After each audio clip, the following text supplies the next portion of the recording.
So hello everyone, कैसे हैं आप लोग। आज एक नया वीडियो सीरीज शुरू होने वाला है जिसमें कि जो इंट्रोडक्शन टू साइबर सिक्योरिटी से लेकर के हम लोग एक नया सीरीज शुरू करने वाले हैं। नेटवर्किंग की जो सीरीज है वो उसी तरह से आगे चलते रहेंगी। और ये जो सीरीज होगा इसमें हम लोग सबसे पहले साइबर सिक्योरिटी के बेसिक्स को समझेंगे, फिर हम लोग क्रिप्टोग्राफी को समझेंगे और उसके बाद फिर हम लोग फर्दर जितने भी कॉन्सेप्ट्स हैं साइबर सिक्योरिटी के उन सभी को पढ़ने वाले हैं। तो चलिए शुरू करते हैं। तो सबसे पहले फाउंडेशन ऑफ साइबर सिक्योरिटी, इसके गोल्स क्या होते हैं और फिर क्या क्या किस किस तरह के अटैक्स होते हैं और मैकेनिज्म्स क्या क्या होते हैं।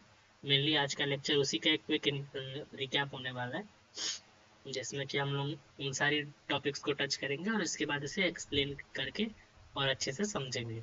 इसमें कुछ रेफरेंसेस बुक का मैंने यूज़ किया है जिसका लिंक मैं पीडीएफ का आपको डिस्क्रिप्शन में दे दूंगा। आप वहाँ से भी अपने नोट्स बना सकते हैं या फिर इस नोट्स को भी आप नीचे के लिंक से डाउनलोड कर सकते हैं। तो चलिए शुरू करते हैं। तो सबसे है defining cyber security and objective. तो साइबर सिक्योरिटी होता क्या है और उसका ऑब्जेक्टिव क्या है। तो जैसा मैंने अपने शुरुआती लेक्चर में बताया था एक सीआईए ट्रायड के बारे में, और इसी का तीनों पार्ट होता है कॉन्फिडेंशियलिटी, इंटीग्रिटी एंड अवेलेबिलिटी, जैसे कि सीआईए। ठीक है, तो अब कॉन्फिडेंशियलिटी क्या होता है, तो इंफॉर्मेशन को जो इंश्योर करता है उसका अनऑथराइज्ड एक्सेस को रोकने के लिए। जैसे कि अगर एक इंफॉर्मेशन है तो वो जिस आदमी के लिए है सिर्फ उसे ही उसका एक्सेस मिल सके और दूसरे अनऑथराइज्ड यूजर को एक्सेस ना मिले, इसका ध्यान रखने के लिए कॉन्फिडेंशियलिटी होना जरूरी होता है।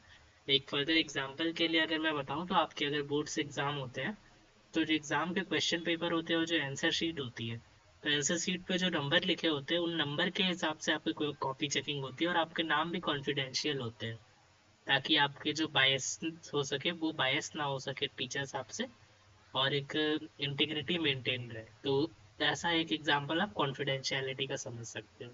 सो इसका डेफिनेशन क्या हो गया, तो ensuring the information is hidden from the unauthorised access critical for the sensitive data like customer account and military intelligence. This applies the both store and the transmission data. Okay.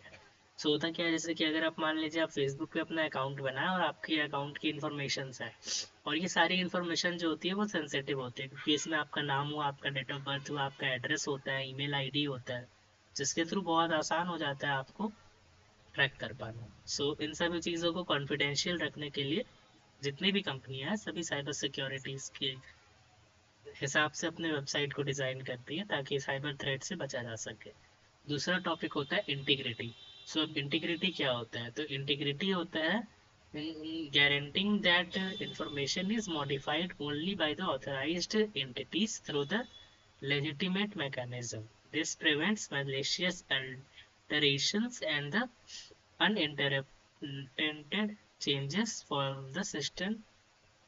Okay, ये क्या होता है, तो अगर आपको किसी भी information को एडिट करना होगा तो वो जो इंफॉर्मेशन का मॉडिफिकेशन होगा वो एक ऑथराइज्ड पर्सन ही कर सके और एक लेजिटिमेट यानी कि एक प्रॉपर जो सिस्टम बनाया गया उस तरीके से किया जा सके ऑथेंटिकेशन के बाद। इसे इंटीग्रिटी कहते हैं। और अवेलेबिलिटी क्या होता है, तो जैसा मैंने बताया था कि ये भी इंश्योर करना होता है कि जो सिस्टम है उसका डाउन टाइम बहुत कम रहे। ऑथराइजेशन भी हो, सिक्योरिटी भी हो, बट साथ ही साथ वो जो सिस्टम है वो एक्सेसिबल भी हो और ऑथराइज एंटिटी को ज़्यादा देर ना लगे उस इंफॉर्मेशन को प्राप्त करने के लिए।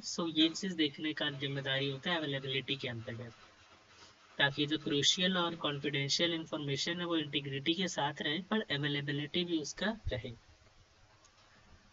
अगला टॉपिक हो जाता है threat security goals understanding attacks. Okay, different types के अटैक्स होते हैं।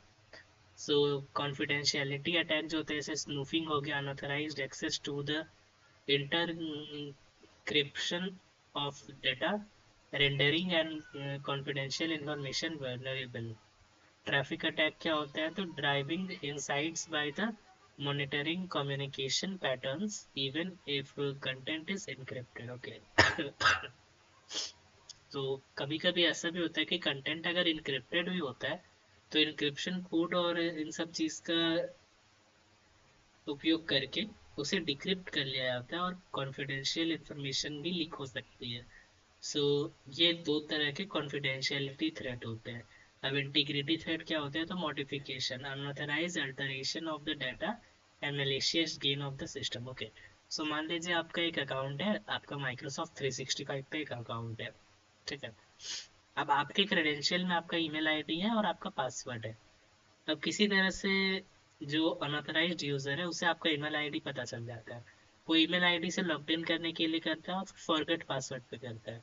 फॉरगेट पासवर्ड के लिए फिर से वो आपका ईमेल आईडी डालता है, और अगर उससे गलती से भी आपके ईमेल आईडी का एक्सेस होगा तो जो ओटीपी होता है वो उसके ईमेल आईडी पे चला जाएगा, आप ही के वाले पे, और फिर उसे वो डाल के पासवर्ड चेंज कर देगा। अब पासवर्ड जब चेंज हो गया तो मॉडिफाई हो गया है। अब उसके बाद आप जब लॉगिन करोगे तो लॉगिन नहीं होगा, और वो लॉगिन करके आपके डेटा को ब्रीच कर सकता है। सो ये हो गया आपका मॉडिफिकेशन। अब एक हो गया मास काउंटर आईडी। ये क्या होता है? An attack information an authorised entity to gain access to the information. Okay, किसी भी impersonating एन ऑथराइज्ड एंटिटी, एक ऑथराइज्ड एंटिटी को ये अटैक होता है जिससे कि वो मास लेवल पे गेन कर सके इंफॉर्मेशन को। एक होता है आपका रिप्लेइंग, intercepting the resenting intelligent manages the cause of unauthorized action। okay, ये होता है।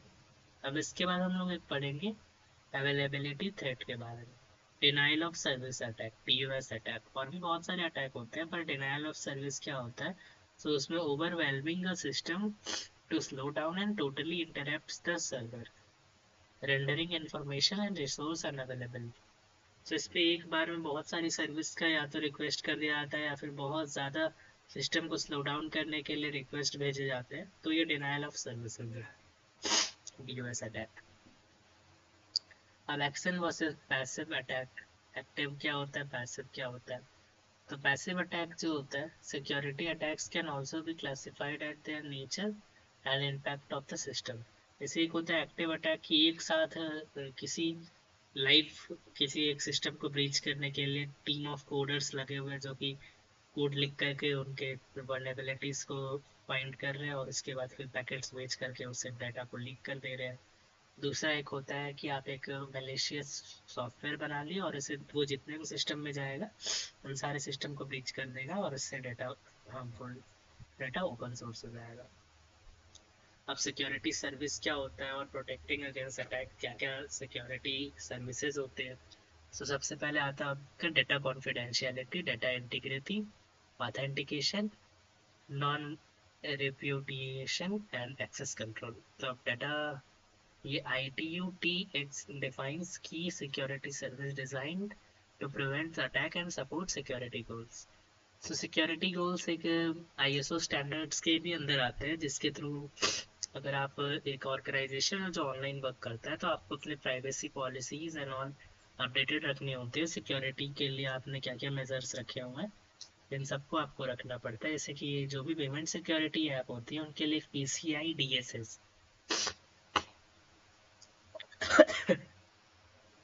का एक सर्टिफिकेशन होता है जो उन्हें ज़रूरी होता है। सो इसी तरह से डिफरेंट टाइप्स के सर्टिफिकेशंस होते हैं जिनका यूज़ किया जाता है। सो डाटा कॉन्फिडेंशियलिटी होता है डेटा को प्रोटेक्ट करना डिस्क्लोजर से, और स्नूफिंग और ट्रैफिक एनालिसिस को भी आपको प्रोटेक्ट करना रहता है। डाटा इंटीग्रिटी होता है safeguard the data from authorised modification, insertion and deletion and replaying. Okay, authentication क्या होता है? तो verifies the identity of the communicating party, crucial for both connection ordinary or the connection communication। okay, contactless of communication। तो इसमें ordinary और contact lens दोनों communication में authentication किया जाता है, जैसे कि मल्टी फैक्टर ऑथेंटिकेशन हो गया या फिर आपका कोड्स वाला ऑथेंटिकेशन हो गया, आपके पास पेपर कोड है उस कोड को डाल के आप ऑथेंटिकेट कर लो, या पॉपअप ऑथेंटिकेशन हो गया, ऑथेंटिकेटर ऐप हो गया। Non reputation, preventing senders from denying they send the message and receive from denying they receive it। okay, तो इसमें क्या होता है, एक मैसेज भेज करके फिर उसके बाद सारी कहानी शुरू हो जाती है। एक्सेस कंट्रोल क्या होता है? restricted the unauthorized access of data resources encompassing reading, writing, modifying and executing। क्या है, implementing security mechanism and technique. तो 4 मेन तरह के टेक्निक हो गए। एक आपका इंफॉर्मेंट इंसिफरमेंट, एक है डिजिटल सिग्नेचर, एक्सेस कंट्रोल और ऑथेंटिकेशन एक्सचेंज। अब डिजिटल सिग्नेचर क्या होता है, तो allow sender to electronically sign the data and receiving the verified signature ensuring the authenticity. मान लीजिए वर्ल्ड वाइड वेब के थ्रू आपने इंटरनेट एक्सेस किया, आपको एक पब्लिक डिस्क्लोजर नोटिस दिख रहा है गवर्नमेंट ऑफ झारखंड की तरफ से। अब आप देखोगे कि वहाँ पे जो सिग्नेचरिंग अथॉरिटी है उसमें आपको कुछ गड़बड़ दिख रही है, पर आप जा कर के चेक कर सकते हो कि डिजिटली साइंड उसे किसने किया है।